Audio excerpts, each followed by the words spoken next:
దశ మహావిద్యలలో 4వ మహావిద్య శ్రీ భువనేశ్వరీ దేవిది. భువనేశ్వరి అంటే ఈ చతుర్దశ భువనాలకి అధీశ్వరి అని అర్థం. 14 భువనాల్లోని సకల జీవచరాశులన్నిటికీ కూడా ఈ దేవి అధిపతి. ఈ దేవి ఆధీనంలోనే ఉంటాయి. ఈమె పరమశాంత స్వరూపిణి. భువనం అంటే ప్రపంచం. ఈ ప్రపంచానికి సృష్టికర్త భువనేశ్వరి. ఈ సృష్టి మొత్తం భువనేశ్వరి అవతారమే. ఉదయించే సూర్యుడి లాంటి కాంతితో ప్రకాశించే ఈ దేవి గొప్ప సౌమ్య స్వరూపిణి.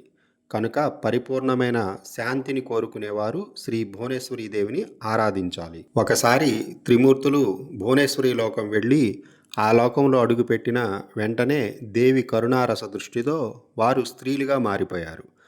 ఆ స్త్రీ రూపాలతోనే భువనేశ్వరీ దేవి దివ్య పాదాల్ని దర్శించి ఆ తల్లి కాలిగోటిలో బ్రహ్మాండాల్ని చతుర్దశ భువనాల్ని చూసి త్రిమూర్తులు ఒకేసారి ఆది ప్రకృతిని స్తుతించారు. వారి స్తుతిని విన్న భువనేశ్వరీదేవి త్రిమూర్తుల్ని కరుణించి వారికి భార్యల్ని ప్రసాదించి సృష్టి స్థితి లయ కార్యక్రమాన్ని నిర్వర్తించమని ఆదేశించింది. ఇలా దేవీ భాగవతంలో భువనేశ్వరి త్రిమూర్తుల కన్నా అధికమైన దేవతగా కీర్తించబడినది. ఈ దేవిని స్తుతించడం వల్ల, స్తోత్రం చేయడం వల్ల భూత భవిష్యత్ వర్తమానాలు తెలుసుకునే శక్తి లభిస్తుంది. అంతేకాదు రాజ్యాధికారాన్ని, సమస్త సిద్ధుల్ని, సకల సుఖభోగాల్ని ఈ దేవి అనుగ్రహంతో భక్తులు పొందవచ్చు. దశమహావిద్యల యొక్క స్తోత్రాలు, హృదయము, కవచము, అష్టోత్తరము, సహస్రనామాలు మొదలైన వాటిని పారాయణం చేయుటకు గురూపదేశంతో పని లేదు. కుల మత భేదం లేకుండా అందరూ నిర్భయంగా పారాయణ చేయవచ్చు. ఇందులో ఎటువంటి సందేహము, భయము అవసరం లేదు. ఉద్యద్యన ద్యుతి మిందు కిరీటాం తుంగకుంచాం నయనత్రయయుక్తాం స్మరేముఖిం వరదాంకుశపాశభీతికరాం ప్రభజే భువనేశ్వరీం.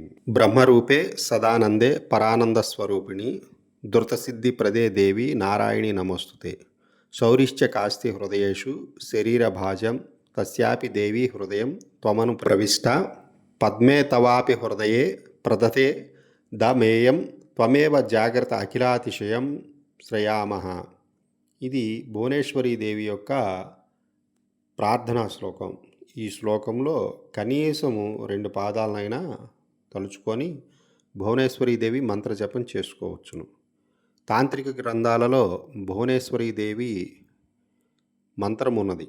ఆ మంత్రం ఓం హర త్రిపుర హర భైరవి బాలరాగ్ని ప్రజామోహిని సర్వశత్రు విధ్వంసిని మమ చింతితం శీఘ్రం ఫలం దేహి భువనేశ్వరి.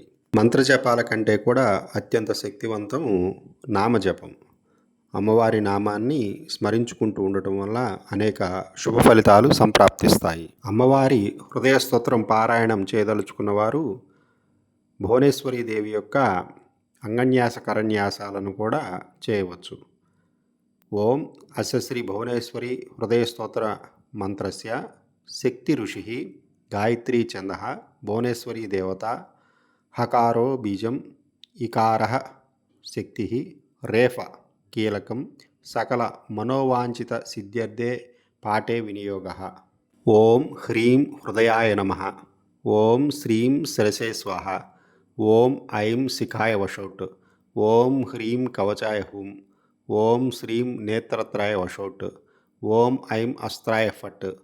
అమ్మవారి అనుగ్రహం కావాలని కోరుకునేవారు ఇప్పుడు చూపించబోయే యంత్రాన్ని 6x6 రాగి రేకుపై స్వయంగా చెక్కుకొని పూజ చేసుకోవచ్చు. అలాగే ఒక చిన్న రాగి రేకుపై ఈ యొక్క యంత్రాన్ని మనం చేతితోటి వ్రాసి పూజ చేసుకొని తావీదులో పెట్టుకొని మెడలో ధరించినట్లయితే అమ్మవారి అనుగ్రహం ఎప్పుడు మన వెంటే ఉంటుంది. శాంతికి సకల సంపదలకు ఈమె అధినేత్రి కాబట్టి అమ్మవారిని పూజించే వారి జోలికి ఎటువంటి గొడవలు రావు, ఆర్థిక సమస్యలు రావు, గ్రహపీడలు దరిచేరవు.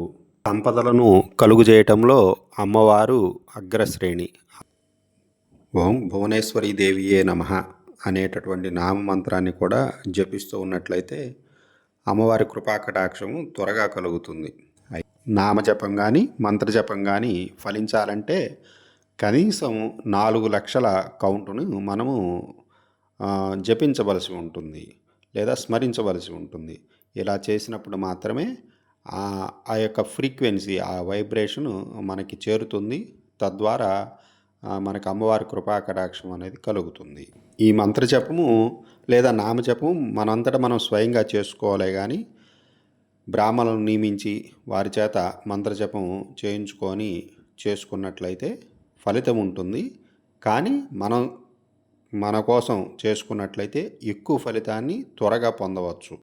అమ్మవారి దయతో ఎటువంటి పనులైనా సాధ్యమవుతాయి.